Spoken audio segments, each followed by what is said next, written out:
बिना पूर्व सूचना पेंशन में कटौती करने पर हाईकोर्ट ने लगाई रोक। यह खबर रिटायर्ड कर्मचारियों के लिए बहुत ही जरूरी है, चाहे वो रिटायर्ड कर्मचारी केंद्र सरकार के हों चाहे राज्य सरकार के हों। अगर उनकी पेंशन में कटौती हो रही है तो वो कटौती नहीं की जा सकती। अब कटौती क्यों होती है पेंशन से?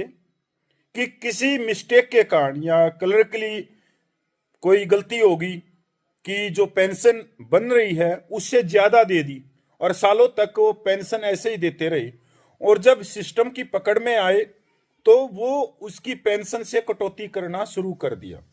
अब उन चीजों के ऊपर हाई कोर्ट ने रोक लगा दी। वैसे पहले भी ऐसे जजमेंट आए हैं, पर ये हर एक रिटायर्ड कर्मचारी को इसकी जानकारी होनी चाहिए। अगर उनकी पेंशन से कटौती होती है तो वो हाई कोर्ट का दरवाजा खटखटा सकते हैं।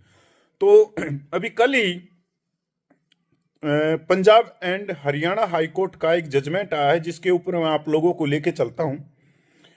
बिना पूर्व सूचना पेंशन में कटौती करने पर हाईकोर्ट ने लगाई रोक। आरबीआई को सभी बैंकों को निर्देश जारी करने का दिया आदेश, और हाईकोर्ट ने आरबीआई को ही लिख दिया अब की बार, पेंशन अथॉरिटी को नहीं कि या पेंशन कार्यालय को, आप किस किस डिपार्टमेंट विभाग से रिटायर्ड हो उनको नहीं, इन्होंने सीधा आरबीआई को कहा।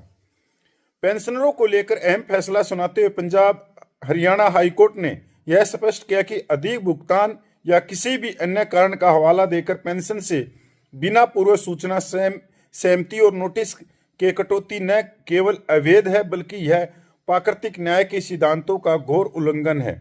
कोर्ट ने रिजर्व बैंक ऑफ इंडिया को आदेश दिया कि वह सभी बैंकों को स्पष्ट निर्देश जारी करे कि वह पेंशन खातों से एक तरफा या अचानक कटौती न करे। अचानक की गई कटौती उसकी योजनाओं को तहस नहस कर देती है। अधिकांश पेंशनर चिकित्सा, दवाइयों और दैनिक जरूरतों के लिए पूर्ण पेंशन पर निर्भर रहते हैं, और ऐसे में बिना सूचना की गई कटौती उनके बुनियादी जीवन स्तर को प्रभावित कर सकती है। कोर्ट ने कहा कि पेंशनरों को न कोई नोटिस दिया गया और न ही कोई स्पष्टीकरण मांगा गया। यह सुनवाई का अवसर देने का सिद्धांत का स्पष्ट उल्लंघन है। साथियों, अगर आप लोगों की भी पेंशन में कटौती की जा रही है बगैर सूचना के, तो आप भी अपने राज्य के हाई कोर्ट में जा सकते हो और अपनी पेंशन कटौती को रोक सकते हो। साथियों, मैं पूर्व सैनिक कपिल फौजी।